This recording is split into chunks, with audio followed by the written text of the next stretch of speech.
Remember when I first listened to this album and I wasn't feeling it? Oh, how things have changed.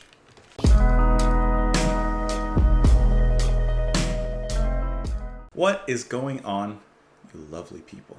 Welcome, as always, back to the channel. I hope that you're having a fabulous day. Today we're listening to Talking Heads, finishing out the album Remain in Light. Not Remain in the Light, Remain in Light. Released in 1980 with the Overload. Let me tell you, okay? I don't know how I didn't quite get this album in the first few tracks. You know? I kept on saying, okay, it sounds nice, but I kind of get bored. I want to change or something like that. Listen, I've been going back through this album on my own time, right up until the track that we haven't done yet. Just going back through it a little longer each time. I think I've listened to this album a lot of times, okay? Besides wherever we haven't listened. So finally, after we get through with today's song, The Overload, I can finally listen to the whole thing. This is a great album. I don't know how I didn't get it before, but I got it now, okay? And can I say that the last song that we listened to, Listening Wind, that's top tier stuff. So I'm excited to finish out the album. I hope that you guys are having a beautiful day. Thank you as always for being here. I don't have anything else to say. I just want to listen to this so I can go off on my own and listen to the rest of it. This is a great album for everything. I was barbecuing recently, and I put on this album. Let's do it. This is The Overload by Talking Heads.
we really ended the album off in the shadows.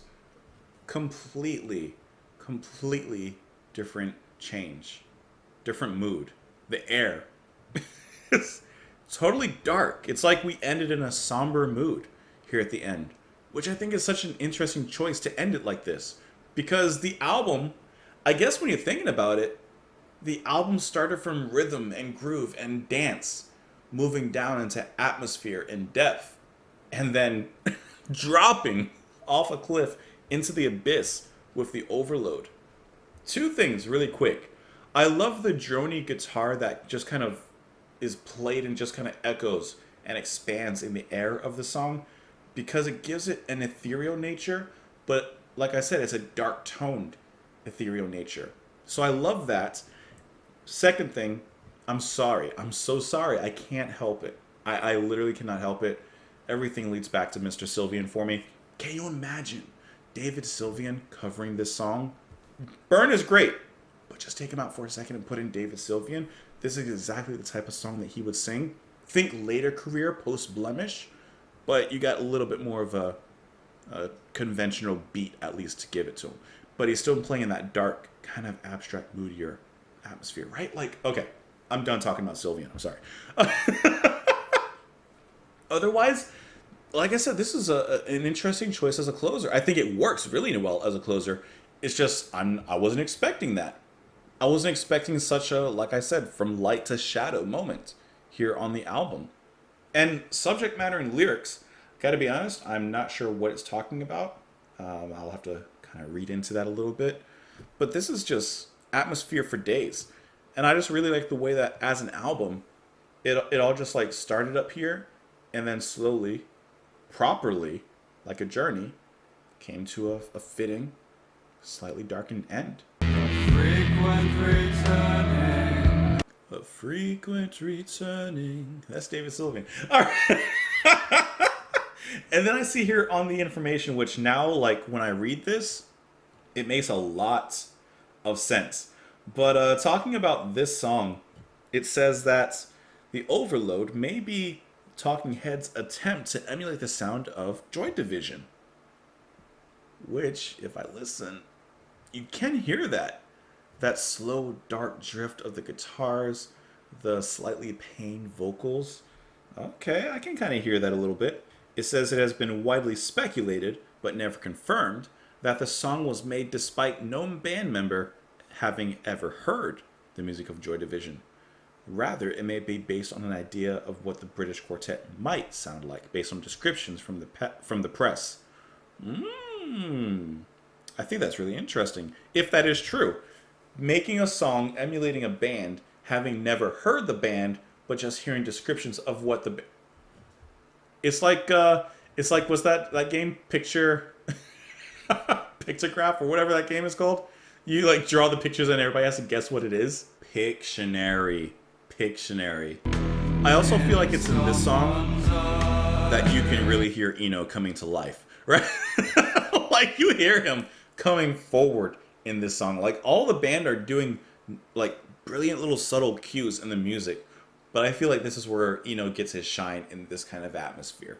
Let's talk about the lyrics though, before we move on to the end. A terrible signal, too weak to even recognize. A gentle collapsing, the removal of the insides. I'm touched by your pleas, I value these moments. We're older than I realize in someone's eyes. No idea at this moment what it's about. A frequent returning and leaving unnoticed. A condition of mercy, a change in the weather. A view to remember the center is missing. They question how the future lies in someone's eyes. Okay, so the center is missing because it's collapsed. It was a gentle collapse. The removal of the insides. That's why it collapsed, because there's nothing inside. So the question is, what has collapsed? What is the object surrounding this inside that's been removed? So I'm reading some of like the interpretations on Genius, which are basically talking about the universe and humanity as a whole. The terrible signal, too weak to even recognize, talking about like how we're just a flicker of life in the universe, the gentle collapsing, the world falling apart around us. I don't know if that's actually what the song is about. I just wanted to read some other interpretations because I have no idea. So maybe reading someone else's will kind of help a little bit. And then, we're older than we realize in someone's eyes is, taking a look at someone else, perhaps someone we love, and kind of like realizing, man, we're getting old. Realizing time is passing by. It may just be kind of like an existential crisis between people, like realizing we're just a small part of the universe. We live, we die, that's it, and like that kind of thing. Maybe, I don't know. I don't know. You can join me on Twitter. Definitely let me know your thoughts and your feelings towards this in the comments. How do you think this fits in the album as a closer? Do you like it? Do you not like it? Are you kind of like it works? Or are you kind of like it doesn't work? I think it works. It's just an interesting change in pace. Like I said, it's like completely, we're descending from the light into darkness. But at that last moment, there is a darkness. And I mean, you get a change, of course, with like listening wind. But I still feel like there's kind of a lighter atmosphere there, even though the narrative is heavy. But here, you dive straight into the abyss. But hope that you guys are having a great day. Thank you so much, as always, for being here. And I will talk to you tomorrow. Bye.